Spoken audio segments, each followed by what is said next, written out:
Welcome back, everybody, to a not so happy podcast. We still got the Michael claps. Michael's consistent with that. One thing that's not consistent is this basketball team. We're gonna get right all into that. John Vincent Calipari Uh, walks back into his stamping grounds and walks out with the win. Man, 89-79. Their by far biggest win of the season against his former team. Packed in Sea of Blue inside of Rep Arena. They win 89-79. The former players, former faces, they went off. Just a crazy atmosphere. We got to talk real in depth tonight about that whole pregame and the environments. That was just I said this before. That was a moment in the Kentucky basketball history books. Like, despite winning or losing, that was a moment that will be highlighted with a little section of Kentucky basketball history. He returns, the new coach's first time against him. Just a crazy night in Rupp Arena. It sucks that they lost, but we're gonna get right into it. But guys. How are you all? Michael, we'll start with you. You just fresh off the TV. I'm pretty sure you were just right on TV and you just hopped in with us. How are you doing? You got the beard growing? Man, I'm trying to get the beard. It's not as nice as yours, but trying to get there. But I did I did a one-on-one sit down with Nick Mingione today, which was awesome. They have media day tomorrow for UK baseball and softball. But before that, got a one-on-one. So really appreciate Nick Mingione and Matt May in the UK athletics department, that SID, he hooked me up. So that was cool. I had yesterday off, did that today, been busy today, but yeah, man, just thinking back on the game, it's one of the few moments where I've really felt bad for you guys as fans. Like it was really like the Oakland loss, the St. Peter's loss.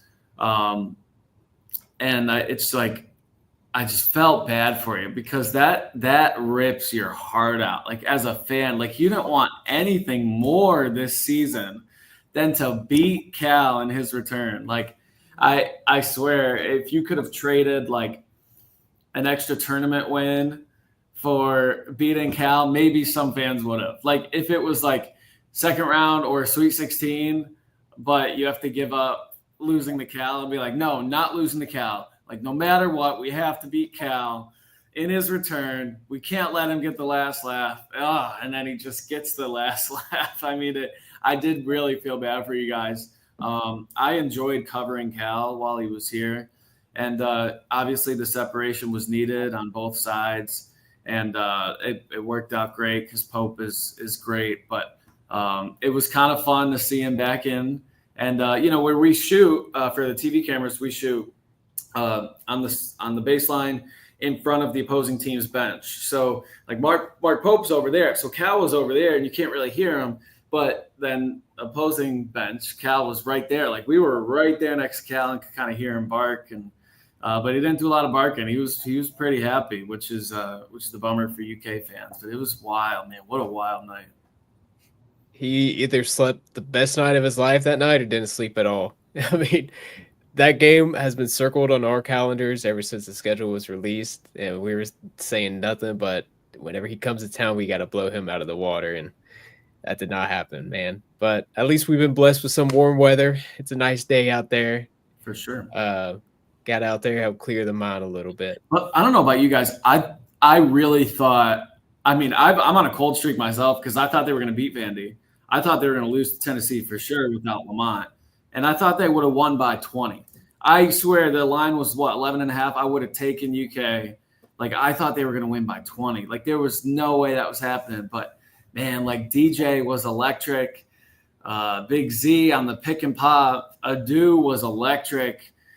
Those guys, it really mattered to them, and it just kind of felt like it still mattered to the UK players, but it just mattered more to those boys. Well, Michael, it did matter to them more. You got 3 former UK players on that team on Arkansas.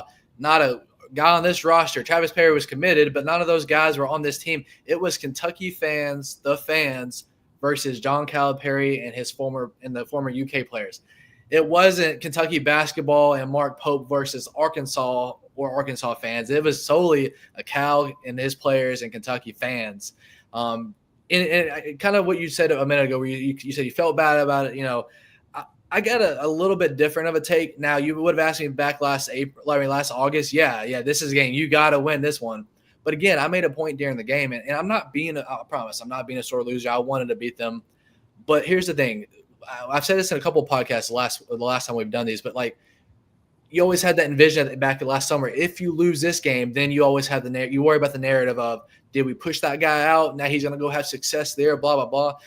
Despite losing to them 10 points on your home court, I still feel like we have the better team, the better coach, the better future, the better postseason chances this year. I would not trade anything from what we have now for that, despite losing that. And again, they were gonna celebrate, and it was their weekend to boast in it. But come Monday morning, they were that same shitty ass Arkansas team, and they're gonna do nothing the rest of the year. And they're hanging their season on a regular season win. We've got something to look forward to. And again, I'm not being a sore loser. They won the game. I'll shake their hand. Props to them.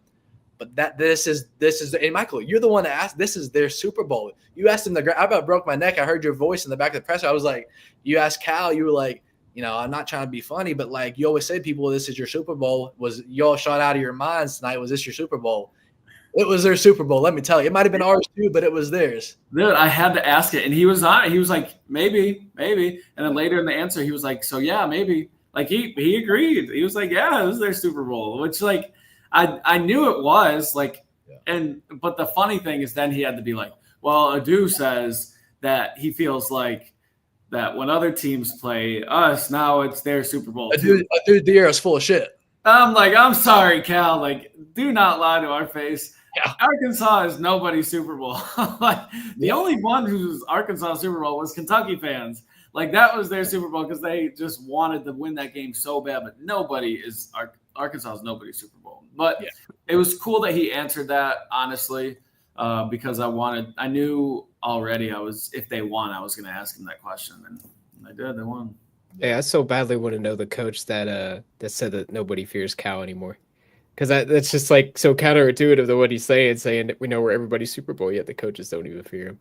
But that's what I was saying, guys. Like, I don't like that Pope said that at Clemson. It was a bad sign. I told you right away, because that was Cal's thing, and it was arrogance, and it was unearned because you had all these first weekend exits. Like, yes, you have 8 banners, and you have all these Final Fours. Like, you're Kentucky basketball. I get it, but it's not earned anymore. You got to go out there and earn it.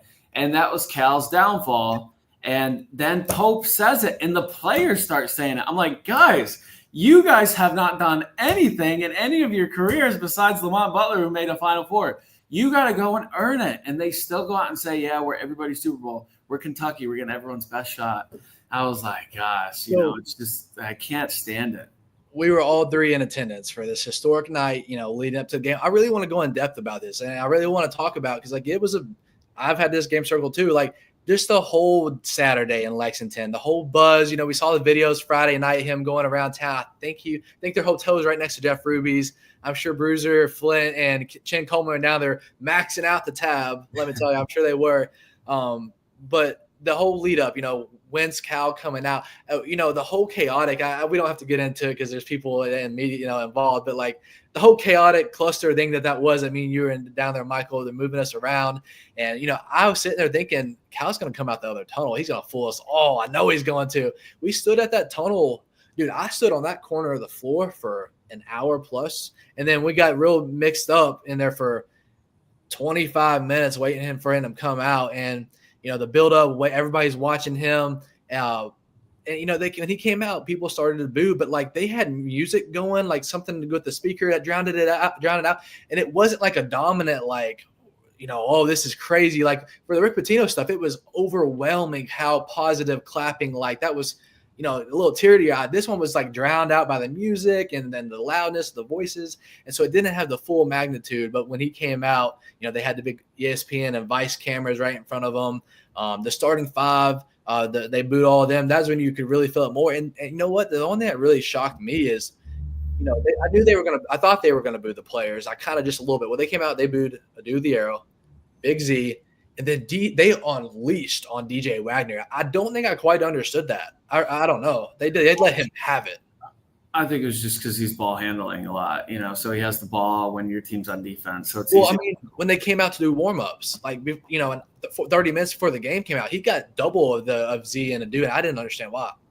It's just because they followed Cal, but I mean, it's the entire staff that they've played that first whole entire year with. Like, of course they're going to follow them to Arkansas. It's not really a choice that they wanted to make, but it had to be made. So I kind of felt bad, especially for Dew, because that Kentucky was a place that he wanted to be. He seemed pretty compassionate about it here, so I felt bad for him, especially. I'm curious, which one of the three does it hurt the most for you guys? Because I think it hurts the most seeing Z, because the fans love Z and they were waiting for him to get eligible. He finally gets eligible, has that crazy game where he's hitting threes and everyone's in love with him. And, he kind of fell off, but had some moments last year. But, clearly everyone knew he's a good shooter. And then he just lights up. I think 4 threes. The pick and pop, he was lethal. He hits that huge shot with like 6 minutes left when they're up 6. I think they were up like double digits, and then the Cats clawed back. They made it a 6-point game with 6 minutes left, and then Z just nails a 3. I think it was like maybe Ansley that just didn't step up on a switch, and I was like, oh, you can't let him be that open. So I think it was Z, maybe DJ, because the fans really love DJ. What do you guys think was like the toughest to see all three of those? And really Carter Knox, you can include him too. Billy Richmond had his moments too. But out of those 4, which one did it hurt the most to be like, dang, that's tough? Michael, I'll be quite honest with you. Not one of them. I didn't feel bad for either of them. Did you not hear how they were celebrating after the win? I'm just saying, like, to see them all play so well, which one was like, dang, like that hurts that he just beat us? None of them. I'm being honest with you. None of them. I would have liked to have the Dew on our team, but I didn't feel bad. Not one of them. They chose the left. They chose it. You should have seen them drawn to the fans in the game, the handshake in the post game. They were all like, "Be quiet." And then DJ Wagner and Dew the Air get up to the press conference, and they're kind of with a smirk on their face. I don't feel bad for one of them. Not one. The fan. That's like the fans kind of started the chirping. There's videos out there of them chirping at them as they're walking into the tunnel before they started speaking. I don't know if you might not be getting – maybe I'm just asking the question poorly. I'm not saying feel bad. I'm saying, like, which one does it hurt? Like, just – it's like, dang. Obviously it hurts the most that Cal came in here and beat you. It's like, damn, that stings. Like, God, you're pissed off. Like, you're pissed off that Cal beat you. But out of those players, which one are you more pissed off? Like, I think as a Kentucky fan, I'd be the most pissed off that Z, like, did that, because the fans love Z. And like they were frustrated with DJ. Like I think like Z was just kind of the fan favorite. So like out of all of them, it stings the most that Z beat you. With how hard the fans worked, especially we're up to no good and the billboard and everything, all the promotion that went into that stings pretty bad. Yeah, I think who I want on our team is going to be a Dew, but like if you made me pick, I would say the whole billboard, the whole Big Z debut, how fun that was that day against Georgia, whoever it was. That one, if you had to make me pick for sure, I'd probably pick him. I wish we had a Dew on our team though, that's for sure. I still want him on our team in terms of how good he is. Yeah, I think it stung the least. I don't know. In my eyes, it stung the least for a Dew because that was the most predictable. Like he's been kind of their second best player all year, and you kind of knew that he was gonna have a good game. But like DJ, he had so many. He just had such an underwhelming year for UK. He was supposed to be great, this number 1 recruit, this and that, and he had some injuries, but he just didn't really play that well, and he just cooked in the second half. He had a good first half too. He was facilitating. I mean, that 2-man game with Z was nice. He had like 3 assists just on that, and had some assists in the first half, but didn't score. Then he dropped 17 in the second half. Had that step back 3. So that stung too, man. And I think it stung that Carter Knox likes that because that, he hasn't been that kind of guy really all year. He played well. So, man, I think you just got to tip your cap. I think some fans are frustrated with Pope and thinking that, maybe Cal came in and outcoached. But I personally don't think that. I was talking to one of my buddies today, and I was just like, sometimes you just got to tip your cap. Like, yeah, I think Pope has 2 like big responsibilities right now, and it's just getting these guys to play better defense, and maybe that means changing a scheme defensively or something, and then like figuring out how to run an offense without Lamont, without a point guard. Like you just gotta. I don't know if it's drawing up different plays, changing things, whatever it is. Like you have to maybe just like figure this thing out and have something, because if you lose tomorrow at Ole Miss without Lamont, then it's like a real problem. It's like, man, but I don't know how you beat Tennessee without Lamont. Like, you need that guy. You needed him to facilitate. And without that, you're like forcing Ortega to just dribble too much. Like, that's not him. And like Jackson said after the game, he's got to step up and be the point guard because he has to with nobody. But like, Ortega can't be dribbling that much. And clearly, like, that wasn't his best game. So they just got to figure something out. They really need Lamont back, but Pope's answer post-game wasn't very encouraging. So I don't think he's going to play at Ole Miss. Maybe he does, but they just when we started recording this, they just, for people watching, it is Monday night. They just ruled him out at Ole Miss, as I kind of thought. But his answer Saturday in the press conference was almost to the exact quote of, "We have no clue when he'll be back. We have no update for you." Like, that's almost what he said Saturday. It was not encouraging at all. Well, and Pope said, like, we'll try to, in the next couple of weeks, we'll try to give this another go. Like, we'll try to give it a go. And it's like, give it a go. Like, is he? So it's like, and see how he responds. But for him to say, like, yeah, we'll try to give it another go at it, it's kind of like, whoa, like there's an option for him to get shut down. But Pope's like, we'll try to give it a go, but we could shut him down, and they won't shut him down, but like, you kind of could. It made you think, like, oh shoot, this thing is more serious maybe than you thought. That might be happening in the nil. Like, a huge red flag that he had said too was that, like, we have 8 games left, something like that. I don't know. 5 home games, right? 5 home games. It might be 9 then, right? Yeah, I'm not sure, but it's somewhere around 8, not 9 games left. Pope said that we basically have a new team right now. They're trying to figure out. I think it's primarily that point guard, ball handler, and that's something you don't want to hear when we're this close to the end of the season. Oh yeah. I said this after the Clemson loss. I was one of the first ones. Lamont Butler is, in my opinion, still the most important player on this team. Not the best, the most important to what we need to have a postseason run. I'd say there's no question you've got to have him ready for SEC tournament and NCAA tournament. If that comes with sacrificing him the rest of the season, I want that to have him in the postseason versus having him now re-injure, get him at 50% now, and then you have him 50% going to the postseason. Like, you've got to have him for March. Yeah, I think if you're not going to have him at Ole Miss, he doesn't. I would think he doesn't need to play Saturday against South Carolina. You should win that game, right? But you should have beat Arkansas. But there was just more attached to that. Like, without all the extra, you're just beating Arkansas. So I think they're going to beat South Carolina. So Lamont doesn't need to play that. But then I think Tennessee comes to town, right? That next Tuesday. Mm-hmm. So, I mean, you kind of want him because, Tennessee's going to come in here and try to get revenge and try to beat you in here. And I'm sure they'll get Zakai and Igor back healthy. So you kind of need him back. But yeah, I see what you're saying. I mean, you'd love to have him for the Auburn game, that's for sure. But yeah, that might get bad without him. Yeah, it might get bad with them. Yeah, that's the exact same. Yeah. Oh, yeah. I don't know. I feel like sometimes you just chalk up for some of these losses. You could just chalk it up to missed shots, but for UK, I feel like it's not. Because obviously, if you make every shot, you're going to win. But I don't feel like the Cats are losing because they're missing shots. As we've talked about so many times on the pod, like, it's the defense. The rebounding wasn't a problem.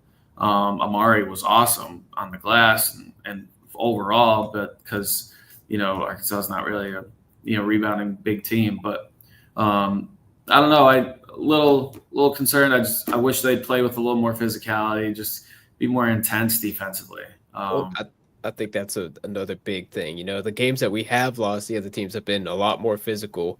And I mean, we kind of talked about it in the past about how if they play more physical, you might see more foul calls and everything. I feel like it wasn't too many fouls that game. It was just we were worn out. I mean, they were playing physical. Ortega just he couldn't get anything going. I think they're playing great defense on him. He really relies on getting inside the paint. And this comment, J.R. Lewis said, this team doesn't really have a true dog other than Otega Owe. And that's true. I mean, everybody just gets out physical other than Owe. I think Jackson's offensively turned into a mini dog. He's kind of there. Like, and we were calling him out, but like, that's his third 20-point plus game. He's getting confidence. That's what I would translate it. He's getting confidence. Well, you might be calling him a dog before I would. nothing wrong with it, but I think he's getting comfortable. He's finding that confidence. He's getting more reps. He's being forced to do it. Yeah, but he's kind of getting ticked off a little bit. And I can kind of sense it, out there when when he's making his shots or, when they lost, he was not happy. I mean, like, obviously none of them are happy after the loss, but like Jackson was pissed and he was sad. So like I'm sensing a little bit extra from Jackson, which I like. I think he's waking up, and yeah, offensively he's been awesome, but yeah, he could have been more defensively, obviously, without Lamont, guarding the perimeter, like Davis and Wagner. Gosh, they were just great. They were just hitting shots. Well, Mike, that's the thing. That's what we talked about before. When me and Tim were talking just a minute ago. The 3 former UK players. Okay, I asked him this question, and as I would have been too if he was asking me the question, he was a little bit off. Michael, if you had to guess how many points Big Z, DJ Wagner, and Adu Thiero combined for in Rupp Arena, what would you say? What do you think they combined for? Like before the game, or you're saying? No, like after, I guess. Well, yeah, just after the game, your observation. What did it feel like? Yeah, they rolled. I think they were right around 60, right? Oh, yeah, it was 52. See, it didn't feel that way for me, but yeah, they had 52 combined points. I thought they more. What? Yeah, DJ at 17, Adu at 21, right? Yeah, and Zvonimir Visic had 14 and had 4 3-pointers. I think that's what we said. 4. Yep, 4. Yep. It was personal for them, and that I understand that, and that's the thing. They just made more shots. They shot their minds out. They had 8 3-pointers in the first half. I don't know if they've had 8 3-pointers in a game this entire season. You know what I'm saying? Yeah, I think they're averaging like 5 or 6 a game. Yeah. So that's they just made 13, right? Yeah. That's what I'm saying. They made 13. It's tip your cap. They just won. They just got it, and they came out hot and stayed hot. Yeah, I was concerned when like the game started perfect for you offensively. Like you're hitting shots. Jackson's like crowds erupting. Jackson hits one. Ansley hits one. You had 18 points at the first timeout. It's like, what in the world? Like, this is great, perfect. And Arkansas is right there. And like you forced Cal to call timeout, but I think it was 18-12 at that timeout. Like Arkansas was right there. You started the game as well as you could have, and they were still right there. Immediately, it was like, dang, they came to play. Like, all right, this is gonna be a battle. Michael, I went back and watched as I always do. I go back and watch the game to see what I missed. You know how it is. You miss some certain things when you don't have the TV showing you every angle when you're there in person. And Kentucky started off 8 for 8, and Arkansas started off 8 for 10. Like that's what kind of game it was. Trade. I watched that first half. I rewatched the game. That was I'm confident that was the best first half of college basketball I've seen, and I can't tell you how long. That was an elite cold chill from both parties. They were just going at it from the jump. That was some great basketball for the first half. Phenomenal from both sides of the Arkansas and Kentucky. Yeah. I mean, I cut you off there, but like Michael was saying, this comment, about Troy is saying it as well. That's just Arkansas's best game, which it's always kind of like, why do teams shoot lights out against Kentucky? Well, it's not just a coincidence. This is a pretty common trend. And it really just all comes back to our defense. We're just not good defensively. We're like in the low hundreds when it comes to the defense. Like at some point, you can't just chalk it up to, we're everyone's Super Bowl. Everyone plays the best game against us. Like everyone hits shots that but they don't hit. But you just like that. It's funny because you guys are validated. Because I asked Cal that, and he said yes. So it was their Super Bowl. Full circle. It really is full circle, and it was really funny, which is why I wanted to ask it. And it was funny, but I was like, no way. I sat in that front row, and you have your camera, so you got to be in the back. I heard your voice, and I was like, no way is Michael asking this question. It was so funny. Yeah, I honestly wondered if anyone was going to ask it, and it sounded like nobody was going to ask it. I didn't think it was that tough of a question, but I know a couple of people have told me like, oh, dang, you asked that question. I was like, yeah, like I thought someone else, like, I thought it would have been like a John Wong or something like that or someone like, I don't think Ben or maybe John Clay would have asked it, but probably not. I don't know who else really would have asked that, but I was just like, screw it, I'm asking it. And that was one of my favorite press conference moments, but because I'm glad he just answered it honestly. But you're right, Timo. It's like there's a problem there. Yeah, at some point, are you just gonna stop making excuses like, oh, we're getting everyone's best shot, and like, what are you gonna do about it? I just wish they'd be a little more intense defensively, just harder closeouts. But they want to score, they want to shoot, score, and they love offense. But I think they just got to work a little harder defensively. Yeah. Can we talk about Rupp's been great this year. Rupp has really been great, and it's had great moments over the last few years when things weren't great as well. But that place was the best I've ever seen it. The best. There was not a person in a seat for almost the entire game, literally the whole first half. I've never seen something like that in my life. And just the storyline around that place was phenomenal. Were you all overwhelmed with that? Like I was sitting there in awe. That's why I missed a lot of the stuff, just watching the fans' reaction. That place was just the place to be Saturday night. Yeah, let's see. I mean, I remember, so me and Trish were texting each other, we wanted to get down to the presser early to get a good spot because it was going to be packed, and it was. But I had headed down to the presser room right around the 5-minute mark. And at that point, it's 73-81. But as I'm going down the stairs, every single person was standing as I was passing them. And it's always been a thing for years that, people are saying, people don't stand at Rupp, whatever it is. While that still may be the case sometimes, yesterday especially, I mean, that was not the case. It just overall this year has been a lot more. They brought back several chants. Moni Moni was something they would always play and get the fans going. So it's nice to see some of those traditions coming back, and I think that's really getting the engagement and the fans back up.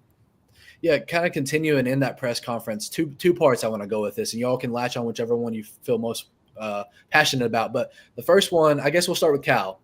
Our former guys back in there. We've done that press conference a million times. It felt different. I mean, it wasn't the same old script. This was a different scenario. He's been humbled a little bit this offseason about the fan turnout, et cetera. He's a different Cal, and at least his reaction is now.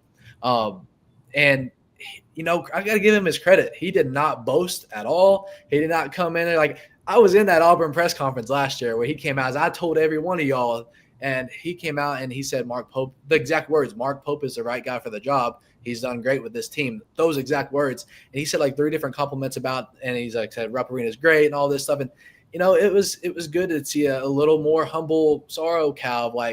It's perfect playing here. I remember what this is like, and y'all have it great here. Yeah, I think he would have gave Pope his flowers, no matter what, even if he wasn't humbled. You have to do that, right?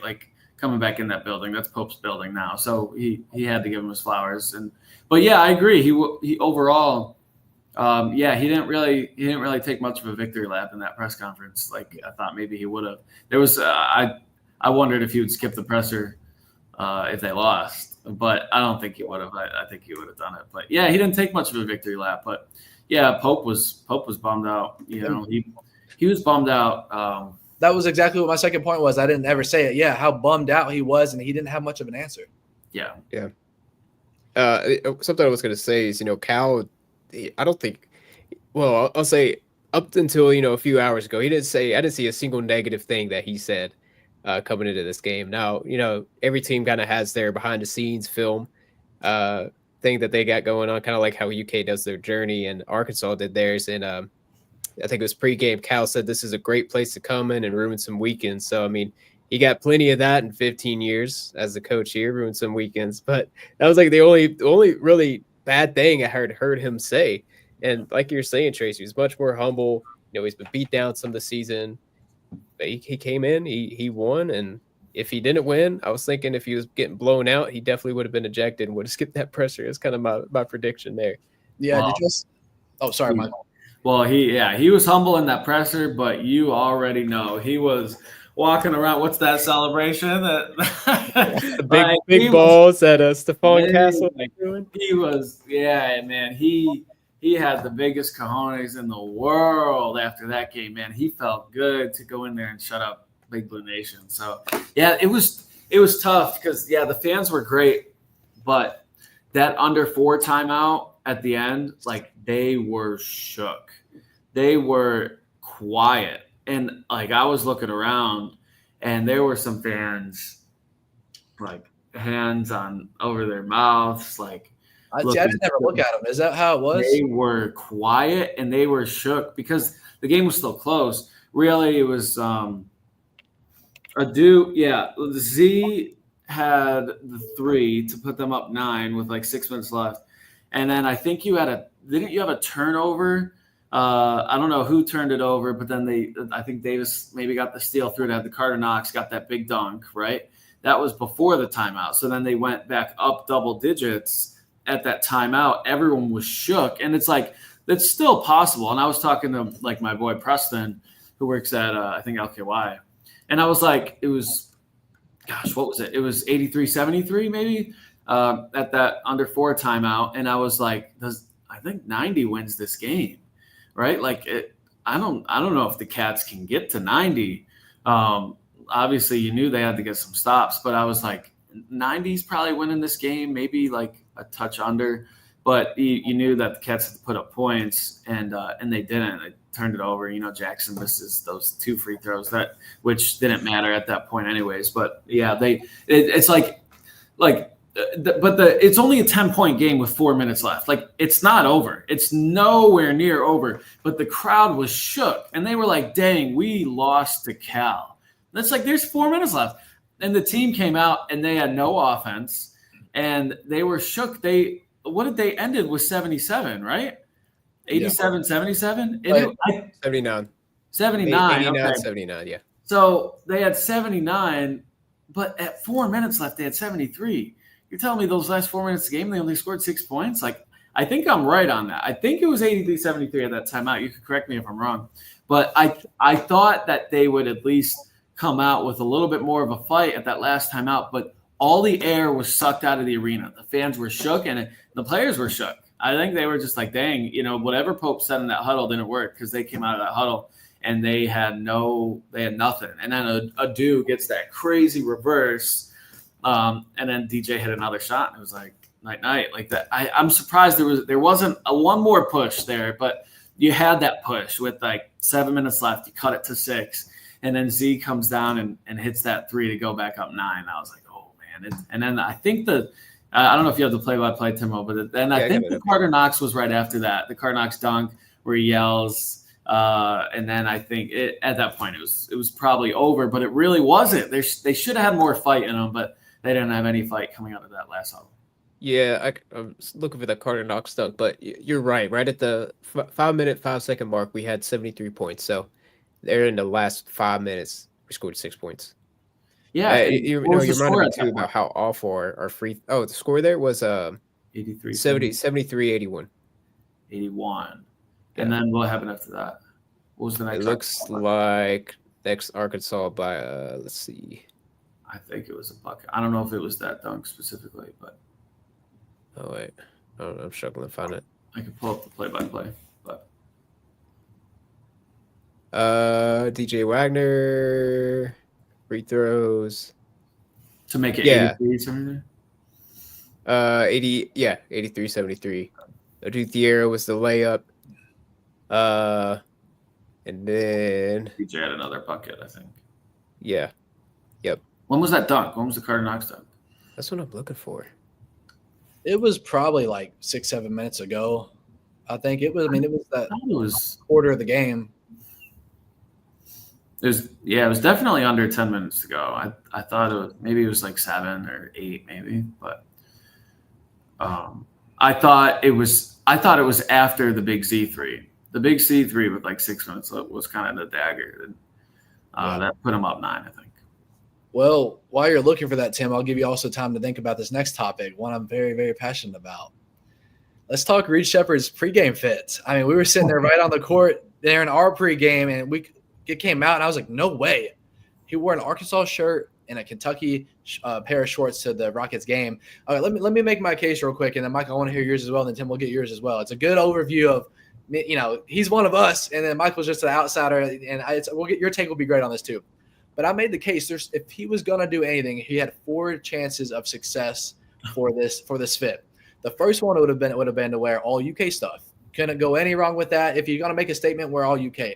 The second one would have been to do nothing at all. We don't necessarily, no offense, we don't need your statement of who you're deciding with.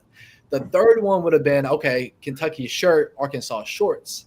The fourth one would have been what he did. He did an absolute last place on that absolute mistake. And listen, Michael, this was a mistake. We knew, he said after the thing they interviewed him, like, why'd you do that? What was the reason? He's like, I got former teammates on that team. That's my former coach. I want to support him. We already know you support Cal and your former teammates. You have no ties to Arkansas besides them. To have Arkansas across your chest, listen, he's 20 years old. I've made more mistakes than he has. I don't have the whole world watching me, but that was a mistake, and you will not convince me otherwise. And Big Blue Nation's in flames right now about it. They're mad. Well, there's a fifth option that would have been the worst, which would have been wear all Arkansas stuff.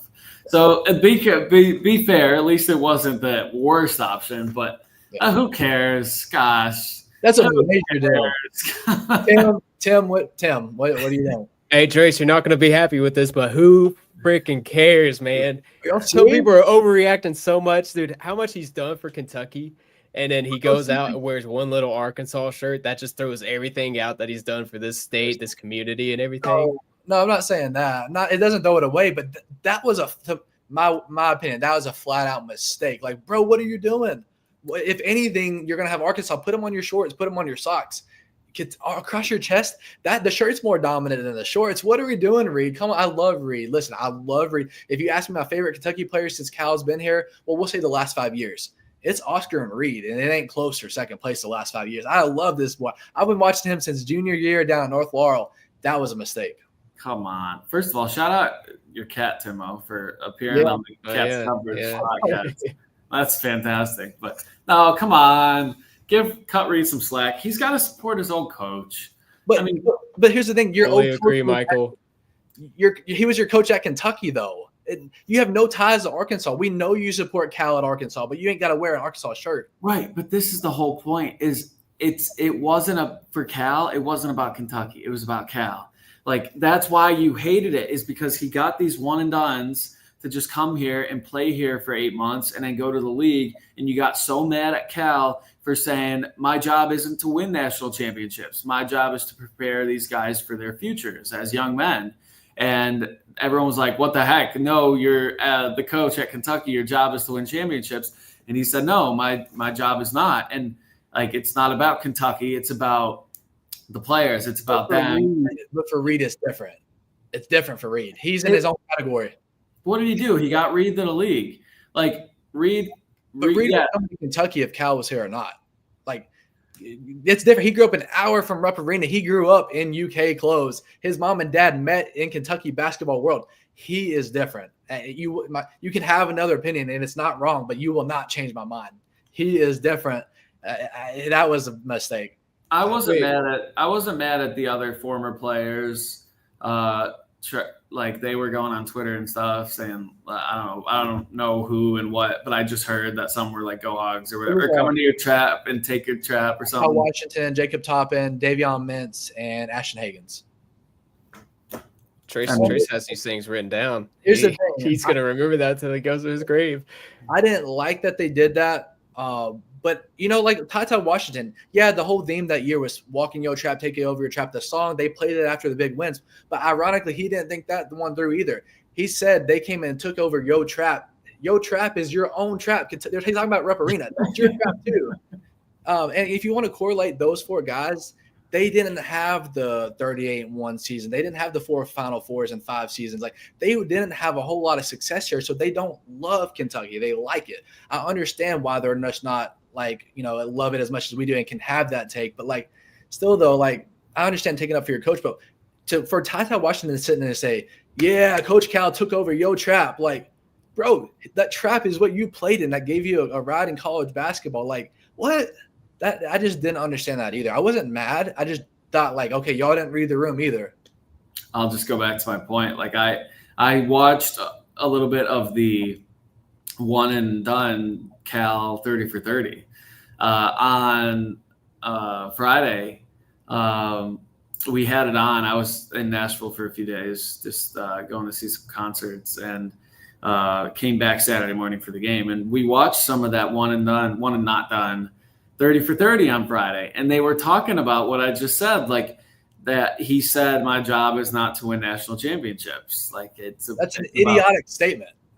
Right. That's fine. But if his job is to get guys to the league and set them up for their futures, like, okay, that can be bad, but that's what the players signed up for when they came here. Like, yes, Reed loves Kentucky and he's from here, but he came here to play for Cal and to get to the league. Yes, he would have loved to have won a national championship, but you know what? If winning a national championship was the most important thing for Reed Sheppard, then he would have came back this season.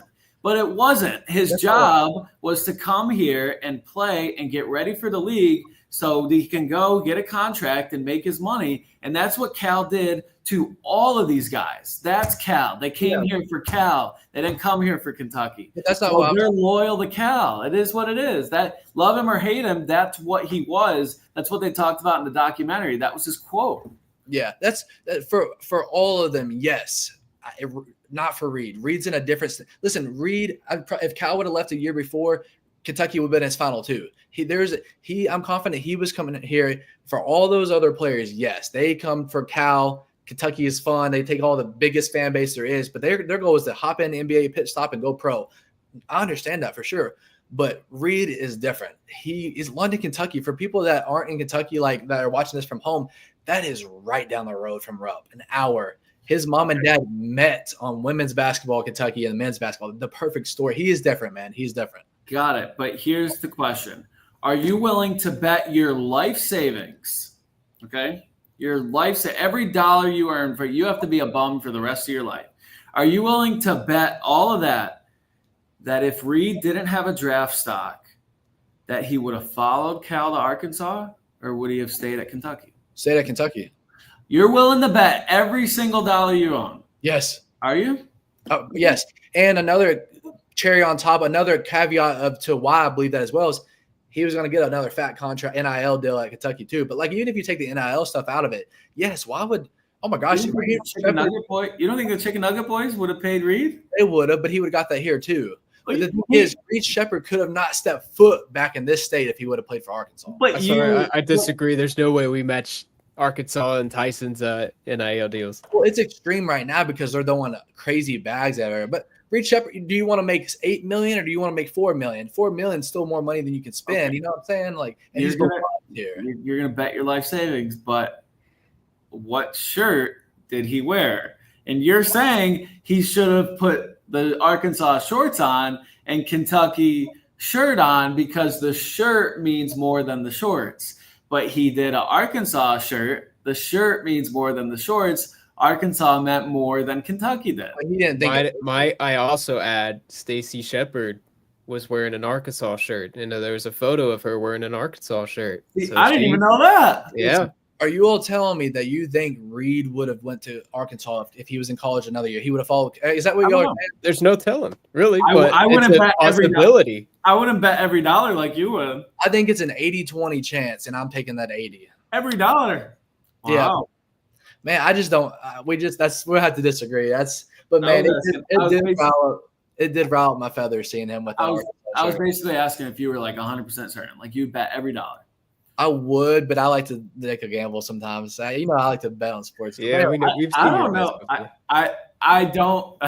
It's a truly fascinating fact, and I would love to just get a couple drinks and Reed, and like be on a bar stool and like have Reed sip a couple beers and have a little buzzy buzz and just ask him that and ask him some other questions. But really ask him that. I wonder if he was being completely honest.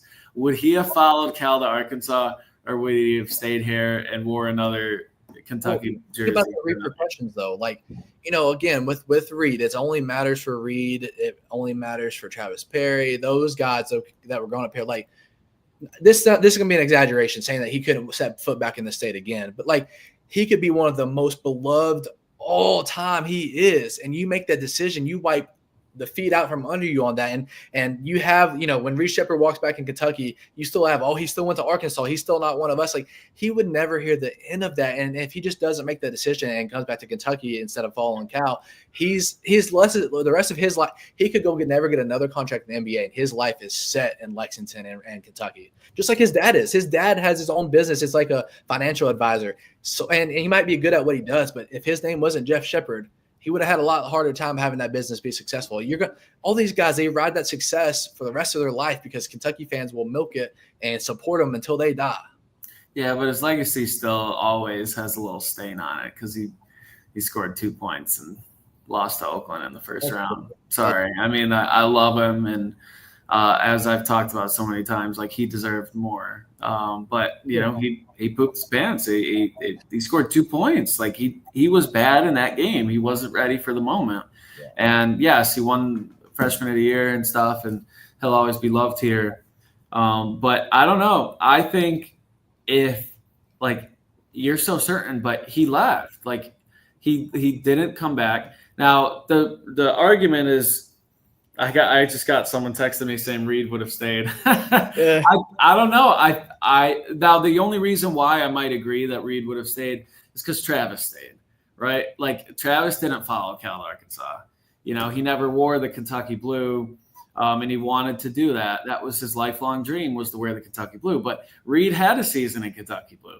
And then maybe if he wanted to come back if he had to come back to school, maybe he would have followed Cal. He showed you said it yourself. The shirt means more than the shorts. If he really cared, then he would have put UK shirt. Now, I think who cares? He didn't think it through, though. Those are my words. Now, he didn't have that. He didn't think that through, that it does mean more. He was like, oh, I'm just going to support my coach. And, like, it backfired on him, man. Yeah, I understand where you're coming from, but that's something I can't be convinced otherwise. That's just me, though. I'm a little stubborn. I'm probably dead 50-50. Like I don't know what he would do, but I don't think I'd lean one way or the other. I think there's just as good of a chance that he would have followed Cal, just like Drew and DJ and Z did. I know it's all hypothetical, but it's just fun to talk about. But like J.R. Lewis here in our comments also mentions that we got to remember that Jeff Shepard was really good friends with Mark Pope. So we know Mark Pope would have been roommates. They were college roommates. Yeah. He would have been texting Jeff every single day about Reed. Oh, agreed. Well, he wanted Reed to come back. Yeah. Yeah. You know, he left, I think it was like 4 days later or something. 4 days after. He said at that press conference, he said something during the word Shepherds, and he stopped, and the whole place went nuts. And he's That's like, right. you know what I did there? Yeah, he wanted him for sure. But, you know, when you're the first college player to get, you know, the first 2 were international. He was the first NCAA player in college basketball last year to go drafted. You know, he was number 3 behind 2 international prospects. You can't turn that down. Maybe I'll save myself and say 51% Reed would stay. 49% he would follow Cal Arkansas. But I think it's a fun hypothetical, which really was never a thought until he wore that shirt, which, you know, fans were all amped up about. I really don't think it matters because he followed every other player that was kind of Team Cal. Everyone loves Kentucky still, but like they came here for Cal. Came here to play for Cal. Cal gets you to the league, you know. But Reed. Yeah, but Reed came here for Cal too. Yeah, he did. Yeah, he knows. He's like, guys, don't get me a pro, and that Reed couldn't have asked for a better scenario. I mean, he came outside of a postseason success, yeah, but like it went. You know, you got the percentage. It was booming. Like, you know, he put out a quote that summer. I'll go get water. Whoever wants water for me. I'm just happy to be here, type of thing. And damn, he gets drafted 3rd overall. You know, outside of the postseason, it was a success story. But yeah, and nobody knew he was going to blow up the way he did too. So like he didn't. I know he got some other good offers. He was a 4-star, but it's not like every team in the country was wanting him like a number 1 overall recruit. So he would have came to Kentucky no matter what. But yeah, it's like if Cal left the year before after the Kansas State loss, then DJ would have followed him, Justin Edwards would have followed him, Rob would have followed him, and Aaron Bradshaw would have followed him. All Cal guys. But you think Reed would have stayed and done what Travis did, and he would. I truly do. I'm not even exaggerating. I really do. Those guys I think so too. And for like incoming. But since he already played a season at UK, he already accomplished his dream of playing a season at UK. But so he could have left. But yeah. But I know we've been on this topic for a little bit, but JR just said that he's been commenting some good thoughts, but he posted something else that I had thought about is how you know, it could have very well just been as simple that when somebody's going to send you something, it's probably going to be a shirt first. The picture I was talking about with Stacy Shepard, same shirt. PJ Washington visited Arkansas, same shirt. I can't remember if there was another one out there, but same exact shirt Reed had on. It could have just very well been as simple as that was the only Arkansas piece that he had. He has a bunch of Kentucky stuff, so you just threw on the Kentucky shorts to go with it. I mean, I really do think it's something that everyone's just overthinking and overreacting to. I thought it was cool. Like, I don't know. It's just me because I'm not a fan, but I thought it was cool that he wore both. It's kind of like, all right, he's loyal to coach, but loyal to the school. Like, I don't know. I think it was the right decision. I think it was either that or wear nothing, like just wear a regular. I thought it was fine. I thought it was funny. But I'm not a fan, so I don't know. Trace, I love seeing your eyes light up when he said, I thought that was the right decision. This ain't hard for me, man. It was. Listen, I'm not going to hold it against him. One, we got to be professional about this when he comes back around, all that stuff. Like, I don't think people should have been as mad. Like, it's not the end of the world. It's just fun to talk about. But it was still, to me, lightly a mistake. But you should see social media. They think for this weekend, they said, forget him. And I'm like, wow, like they could have been more opposite when he was here. So they are over exaggerating a little bit on social media. I'll give you. Yeah, that's what I'm talking about. I don't think you're overstepping or over exaggerating. It's social media, man. Our Facebook post had over 900 comments about that.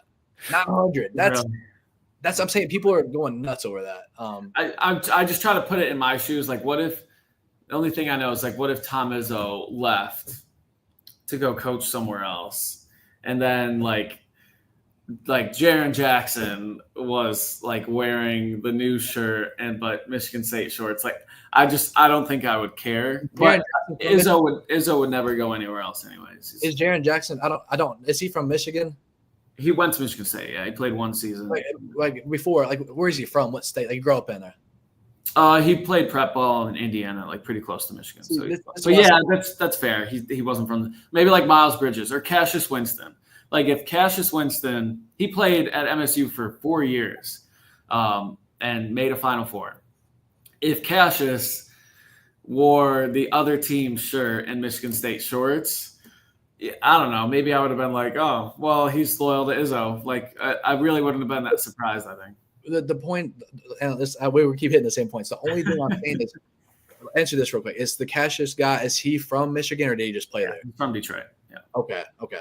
Then I understand that one. I was saying Reed Sheppard, he's 4 years old and got decked out in UK stuff. You know what I'm saying? Like, so that's why it's not like name the player that was here for 4 years. Like, it's not like that guy. Like Willie Cauley-Stein was here for 3 years. Like those guys, like it ain't about the long term. How many? It's like he is a Kentucky fan before anything. I don't know. But anyway, Matt Stafford, like we rooted for him. Like Lions fans.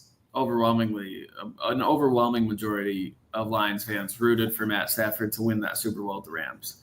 Like we wanted him to win. He did a lot for the Lions. He never won a playoff game, but so it hurt a little bit. It hurts to see him go win with someone else. Like it hurt us to see Justin Verlander go and win a World Series with the Astros. And he won a Cy Young too, I think, with the Astros. And he was really good. It was like, dang, he should have won one, for the Tigers. So I get it, but it's different, but yeah, whatever. We can move on. I know we got to wrap up soon anyways. I think we should lean into a little bit about, breaking down at Ole Miss. Again, we talked about a few minutes ago without Lamont Butler. You asked Jackson Robinson after the game on Saturday, I was like, do you feel comfortable being the point guard? And he's like, someone's got to do it, and I'm the only one that's going to step up and do it. He said it a little bit nicer than that, but he said, if I'm going to have to do it, I'm going to have to do it. I don't think he wants to. I asked him, are you comfortable being the point guard? And he's played some great ball at point guard. I think, I think the reason why is because he gets more reps. He's more aggressive. I think the same with Kobe Bray at Tennessee. He's like more of like, I've got to do something or we're getting beat by 25 because we have nobody, this roster's hurt right now. So I think, I think Lamont Butler's going to have another I think Jackson Robinson's going to have another big game. He had 20 again. I think they said it's his 6th straight double-figure game. I think his back-to-back 20-point games. I really, really love what I'm seeing from Amari Williams. 22 points, 11 rebounds. His back-to-back double-double. I think he's had 4 or 5 games with 10-plus rebounds. Amari Williams and Ansley Almanor and Jackson Robinson were the 3 who stepped up against Arkansas. I know it wasn't enough, but those 3 played great. Otega Owe still got his 10th point. I think he could have been better against Arkansas. But I was on another thing earlier, and I was talking about he had also had a dude the air guarding him the whole time. He got Arkansas's best players. If you're going to give him any excuse, But, Kobe Brea, I was really hard about him. He had 5 points. And I think he was out there 29 minutes, just straight conditioning the whole time. He's so inconsistent. We've got to find – this team's inconsistent, and we've got to find some rhythm. If we're going to go at Ole Miss tomorrow night, bring South Carolina in at home, I would argue you've got to win both of those. South Carolina, you better not lose that. But Ole Miss isn't a guaranteed win, but you should win that. Even with the pieces being out, you won at Tennessee. That's a much harder matchup. But either way, you can't lose both of these. Then you're starting to wonder, okay, are we playing Wednesday night at the SEC tournament? We're playing Thursday night? You've got to win Ole Miss in South Carolina. No question about it. Yeah, it seems like Thursday team at this point. But, yeah, it's kind of a bummer that Andrew Carter's just – I don't know. He might just kind of be a shell of himself the rest of the year, unfortunately. It's a bummer because, he was really good in that Duke game, that second half. I feel like he could have been a really – what other, big games has he really had? Gonzaga was a pretty good one for him. Yeah. But, it's a bummer. If you got that version of Carr, that would have been huge. But it's kind of allowed Ansley to step up, to be that starting four. So, didn't see Trent Noah in that Arkansas game, but I bet he plays a little bit. But it's good to see Carr come back a little bit, but he might just kind of be a shell of himself. But, yeah, it's up to Jackson, those other guards, to just facilitate. I really think that they should be playing Travis more than Colin Chandler. I don't understand.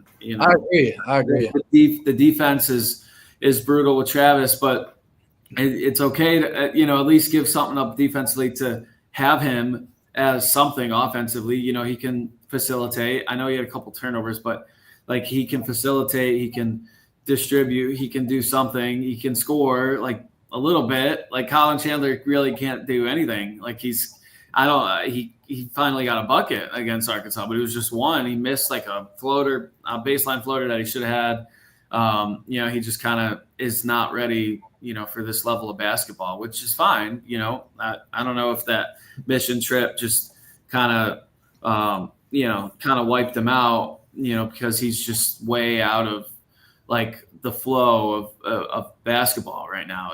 And hopefully he can get there next season, but he's just not there. He can't score. He can't do anything. I mean, it's nice to at least have him as a body defensively.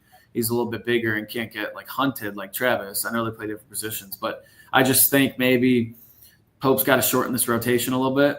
Cal, it worked because he had his guys out there basically playing all game and just rolling. I mean, I think Cal only played 8 guys, but really Adu didn't play much. And Billy Richmond didn't play much. So he really was playing 6 guys for a lot of that game. Oh, yeah. And it worked because those guys were hot. They stayed hot. I know my guy, Dylan Ballard, and he asked Pope about the substitutions. I know a lot of people are talking about that. Why is your team getting hot and then you're pulling guys to put in Colin Chandler? It's just I don't know. I think he's got to just shorten the rotation. And these guys, Jackson was really tired at Tennessee. I've seen him get tired in other games, but he was exhausted at Tennessee. He was cramping and hands on his knees for a lot. He was exhausted. So maybe he can't handle a high minute load, but I think maybe, if Pope shortens this rotation, he's already being forced to by having his 2 point guards out, but maybe he's just got to shorten it a little bit more and just kind of trust the guys that he's rolling with. If Kobe Brea is a 0, you kind of just know what you're getting from him based on the, first few minutes. He's either going to be on Tennessee or he'll be off. We just saw he hit a 3 and then didn't hit anything the rest of the game. So you just kind of know, obviously you want to keep tell him to keep shooting, because he should have the green light. He's an amazing shooter, but you kind of know what you're getting. So maybe we see them shorten the rotation a little bit. I don't know. And see, I would argue with Kobe Brea. It's like, dude, you've got to get going. We need you. I would argue, let him have a lot more shots than anybody. Shoot until you miss 3 in a row type of thing, an extended clip. You've got, with how limited this, we need you and Jackson Robinson to be our guards, and Ortega. Bro, you can't have 5 points in 30 minutes. That's a major factor of why we lost. That's 10 points. We lost by 10. That could have been factored in if you hit 2 more threes. Jackson Robinson takes another one to the basket. But Kobe Brea, it's a must. Or I'm worried if we're going to win those games. You're leaving it up to Jackson Robinson, Amari Williams, Ortega, and then Ansley Almanor has been great. But I'm not trying to bank the team on him. those are the guys with the ball in their hand the most: Ortega, Jackson Robinson, and Kobe Bryant. Kobe Bryant, you've got to shoot until you miss 3 in a row, and you'll hear no complaints from me. One thing I did want to talk about as well, and I want to get both your thoughts about that is, right now we're at 15-6 overall, 4-4 in the SEC. And one of the guys asked a question in the post-game press conference. 4-4 in the SEC is like 7-1 in another conference, and I found some validity in that. You don't want to be 4-4, but like everybody's barely above 500 in the SEC. It's not as bad as it feels.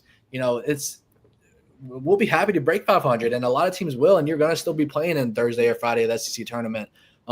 Through 21 games, would you all have thought that we would have had – would you all have thought it would have been worse or better than a 15-6 record through 21 games? Because I probably would have said it'd been there or less. I would say better, taking injuries out of the equation. I think if we had a fully healthy team, we would have beat Georgia, we would have beat Vandy. Yeah. So probably, a little better. But like you're saying, every team is, getting these great ranked wins. Like, what was it?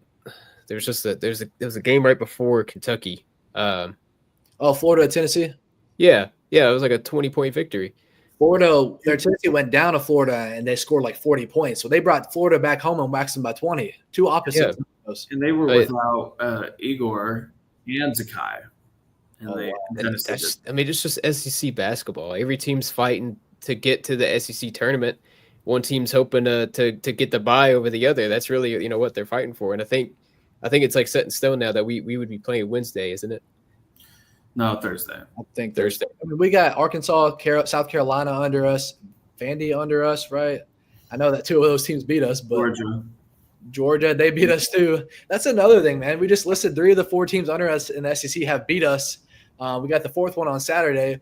What is up with this team beating all these Power 5 teams, 6-1 against top 15 opponents? You won at 8 Tennessee, at 14 Mississippi State, Gonzaga pretty much at their place, number 7 Gonzaga, number 2 away from Rupp. And then you lose to all these but all these worser programs. Like, I can't give you an answer for the inconsistency. It doesn't make sense to me. It's a tough league. Yeah, I don't know. I think they'll be all right. But if they're good against good teams and bad against bad teams, normally that's good, right? Unless you think about the first round game, right? Well, if you're bad against bad teams, then you're playing a bad team first round and you're going to, worry about getting upset. But I still hold firm that I think they're a Sweet 16 team. I think they'll win games and get a, maybe a 5 seed and beat the 12 and then beat the 4 and then just lose to the 1 in the Sweet 16, lose to Bama or Auburn on a neutral floor or Duke. So I think they still have a Sweet 16 run in them, especially if Lamont comes back. But maybe I'll feel a little less confident in that if they lose tomorrow at Ole Miss. Yeah, I feel like healthy Sweet 16. I'm right there with you. But what we have today, I don't know, man. Make the tournament, see what happens. We've got to have Lamont Butler back, no question about it. Or I'm really actually worried what's going to come in March. Yeah, my buddy was talking about main difference in the game was how Cal targeted the 3-point shooting of UK on defense after that early surge. Yeah, the perimeter defense has to be better, but I don't think Cal outcoached Pope, but I think you just got to tip your cap. But the focus of the game plan. I thought Wagner made J-Rob really uncomfortable in the half court too. Tenacious on D. I thought J-Rob had a good game. Looks like Pope got too sucked into the spotlight and not enough on the game plan. I don't know. Do you think the game was? I don't think the game was a distraction for Pope, but the players kind of alluded to, like Ansley said, maybe it was a distraction because that's what everyone was talking about, and they saw that like all of us cameras were huddled on that tunnel for warm-ups. Like they saw a million cameras pointed towards the Arkansas tunnel and waiting for Cal to come out. Like, yeah, the players noticed that. And not that it made them lose the game, but maybe it was a distraction, but I don't think it's why they lost the game. But it maybe could have been a distraction for Pope and the players. I don't know. Yeah. Well, up next at Ole Miss, I did see a stat before we hopped on here. As we kind of wrap this up, we've hit an hour. We've been rolling. That Reed Shepherd stuff filled 20 minutes. Of course it does. I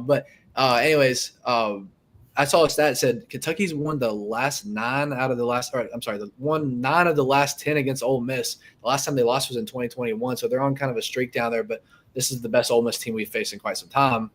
I predict them to win, but I predict it to be single digits. It's going to be a tough night.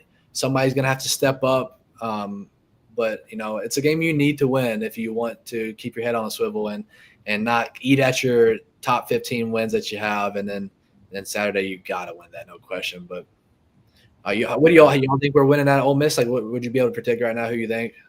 I'd say I'm in agreement with you. I'd say we win by single digits. I was looking at Ole Miss's schedule, and they've only won 2 of their last 6 games, but those 2 games were against Bama, beat them by 10, and Texas. Texas is a decent team. They barely lost Auburn by 10 or something. Yeah, lost by 10 to Auburn. Missouri, they lost by 8. Texas A&M lost by 1. Mississippi State lost by 3 in overtime. So I mean, their losses have not been bad. I mean, they're a good team that we're going to be playing at Ole Miss. Yeah, it's a really, as you said, this tough league, and the AP poll shows that there are 9 teams ranked in the top 25. So even when teams lose, they're not dropping that far down. I mean, the Cats lost to an unranked bottom of the conference Arkansas team, and they only dropped 2 spots. So yeah, it's a tough league. So I don't put a ton of weight into any of these games, any of these losses or wins, but I'm not going to predict because I also got the Alabama game wrong. I thought they were going to beat Bama, so I'm 0 for 4 in the last 4 predictions. Hey, I will say I thought Tennessee was going to blow us out of the water without Lamont Butler. I was wrong on that, so maybe we'll take Ole Miss to win. But this comment here by Mark Smith is saying that Ole Miss has 10 seniors on their team. That's something I didn't realize. So it's gonna be experienced teams. Almost. Yeah. So I saw a thing as well. I mean, it's either 5 or 7. They have either 5 or 7 1,000-point scorers in college basketball. They got older guys too. Yeah. Ole Miss does? They have 5 or 7?